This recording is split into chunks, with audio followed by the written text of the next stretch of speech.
The Battle of Dien Bien Phu was the climactic confrontation of the First Indochina War between the French Union's French Far East Expeditionary Corps and Viet Minh Communist Nationalist Revolutionaries. It was, from the French view before the event, a set-piece battle to draw out the Vietnamese and destroy them with superior firepower. The battle occurred between March and May 1954 and culminated in a comprehensive French defeat that influenced negotiations over the future of Indochina at Geneva. As a result of blunders in French decision-making, the French began an operation to insert then support the soldiers at Dien Bien Phu, deep in the hills of northwestern Vietnam. Its purpose was to cut off Viet Minh's supply lines into the neighboring Kingdom of Laos, a French ally, and tactically draw the Viet Minh into a major confrontation that would cripple them. The Viet Minh, however, under General Vo Nguyen Giap, surrounded and besieged the French,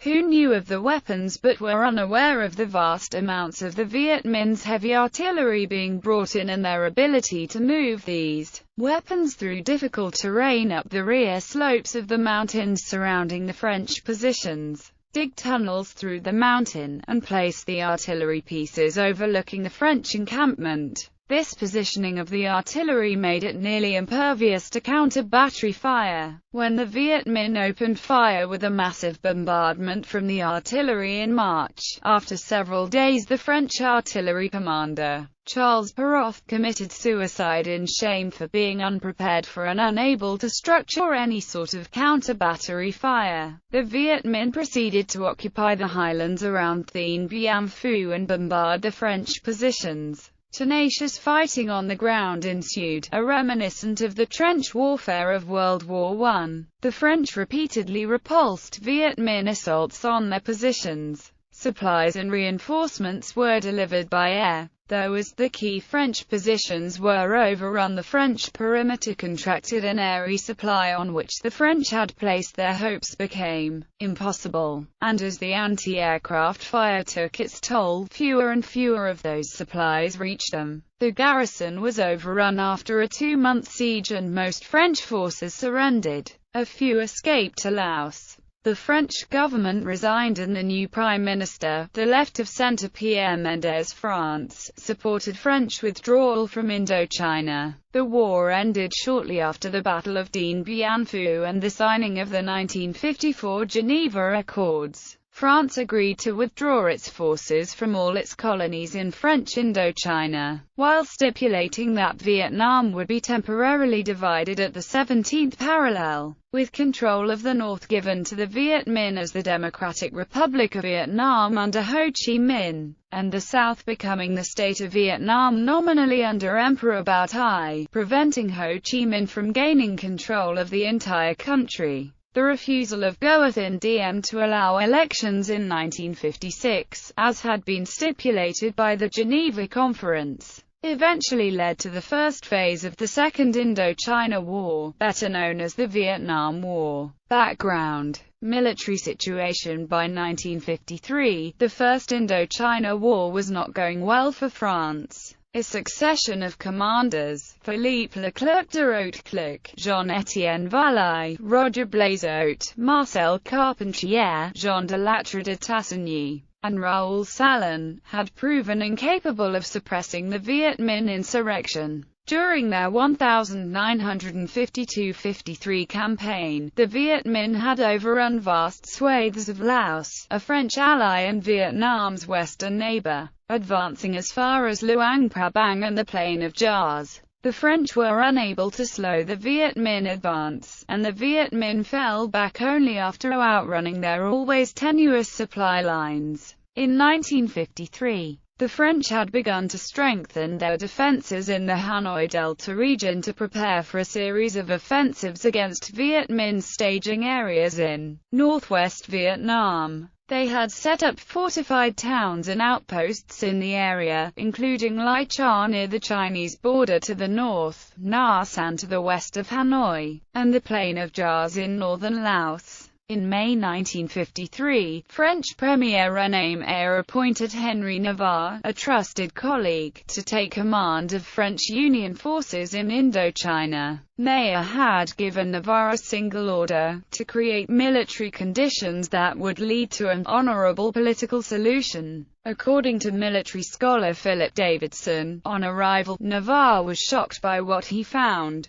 There had been no long-range plans since de Latter's departure. Everything was conducted on a day-to-day, reactive basis. Combat operations were undertaken only in response to enemy moves or threats. There was no comprehensive plan to develop the organization and build up the equipment of the expeditionary force. Finally, Navarre, the intellectual, the cold and professional soldier, was shocked by the schools-out attitude of Salin and his senior commanders and staff officers. They were going home, not as victors or heroes, but then, not as clear losers either. To them the important thing was that they were getting out of Indochina with their reputations frayed, but intact. They gave little thought to, or concern for, the problems of their successors. Narsan and the hedgehog concept simultaneously. Navarre had been searching for a way to stop the Viet Minh threat to Laos.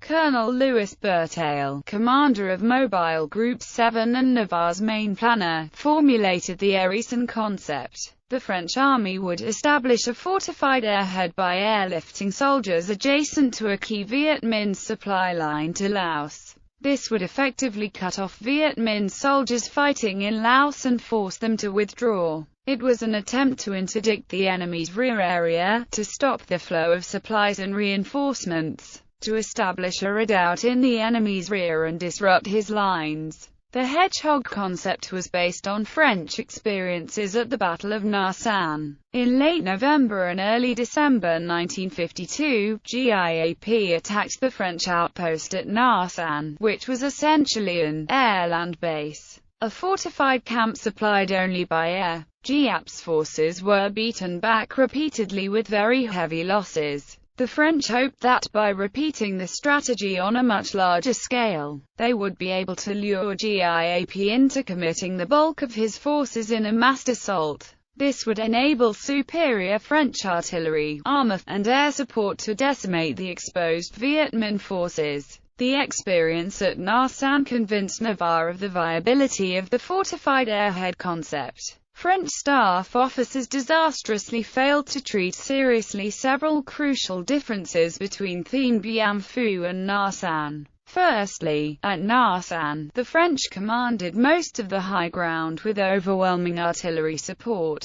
At Dien Bien Phu, however, the Viet Minh controlled much of the high ground around the valley. Their artillery far exceeded French expectations and they outnumbered the French 4-1. GIAP compared Dien Bien Phu to a rice bowl, where his troops occupied the edge and the French the bottom. Secondly, GIAP made a mistake in Nha San by committing his forces to reckless frontal attacks before being fully prepared. At Dien Bien Phu, GIAP spent months meticulously stockpiling ammunition and emplacing heavy artillery and anti-aircraft guns before making his move. Teams of Viet Minh volunteers were sent into the French camp to scout the disposition of the French artillery. Wooden artillery pieces were built as decoys and the real guns were rotated every few salvos to confuse French counter-battery fire. As a result, when the battle finally began, the Viet Minh knew exactly where the French artillery pieces were, while the French were not even aware of how many guns GIAP possessed.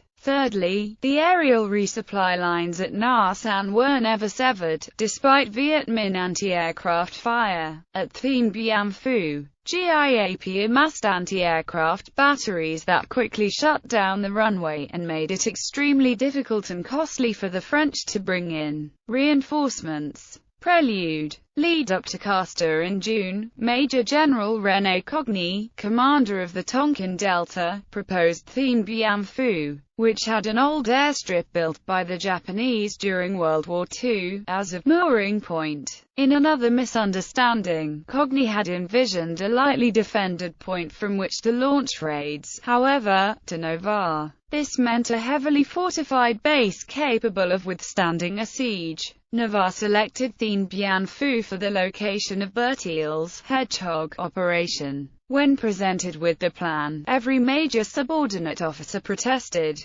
Colonel Jean-Louis Niquet, Cogny, and Generals Jean Giles and Jean Decaux. Cogny pointed out, presciently, that we are running the risk of a new Narsan under worse conditions. Navarre rejected the criticisms of his proposal and concluded a November 17 conference by declaring that the operation would commence 3 days later. On 20 November 1953, Navarre decided to go ahead with the operation, despite operational difficulties which later became painfully obvious because he had been repeatedly assured by his intelligence officers that the operation had very little risk of involvement by a strong enemy force. Navarre had previously considered 3 other ways to defend Laos. Mobile warfare, which was impossible given the terrain in Vietnam, a static defense line stretching to Laos, which was not feasible given the number of troops at Navarre's disposal, or placing troops in the Laotian provincial capitals and supplying them by air, which was unworkable due to the distance from Hanoi to Luang Prabang and Vientiane. Thus, the only option left to Navarre was the hedgehog, which he characterized as a mediocre solution. In a twist of fate, the French National Defense Committee ultimately agreed that Navarre's responsibility did not include defending Laos. However, the decision was not delivered to him until the 4th of December, 2 weeks after the Dien Bien Phu operation began. Establishment of air operations at Dien Bien Phu began at 10:35 on the morning of 20 November 1953. In Operation Castor, the French dropped or flew 9,000 troops into the area over 3 days, including a bulldozer to prepare the airstrip.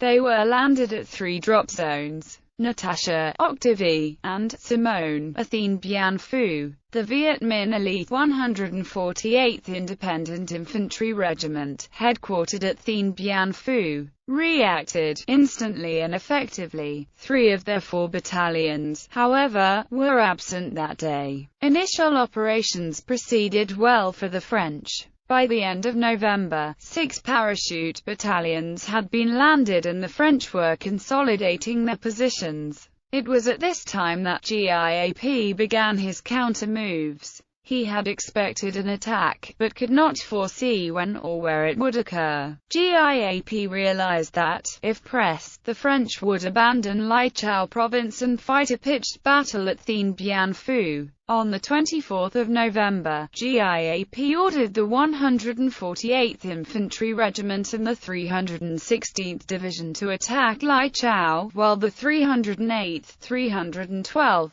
and 351st Divisions assault Dien Bien Phu from Viet Bac. Starting in December, the French, under the command of Colonel Christian de Castries, began transforming their anchoring point into a fortress by setting up 7 satellite positions, each allegedly named after a former mistress of de Castries, although the allegation is probably unfounded, as the 8 names begin with letters from the first 9 of the alphabet. The fortified headquarters was centrally located, with positions Huguet to the west, Claudine to the south, and Dominique to the northeast. Other positions were Anne-Marie to the northwest, Beatrice to the northeast, Gabrielle to the north, and Isabelle 6 kilometers to the south, covering the reserve airstrip. The choice of de Castries as the on-scene commander at Dien Bien Phu was, in retrospect, a bad one. Navarre had picked de Castries, a cavalryman in the 18th century tradition, because Navarre envisioned Dien Bien Phu as a mobile battle. In reality, Dien Bien Phu required someone adept at World War I-style trench warfare, something for which de Castries was not suited.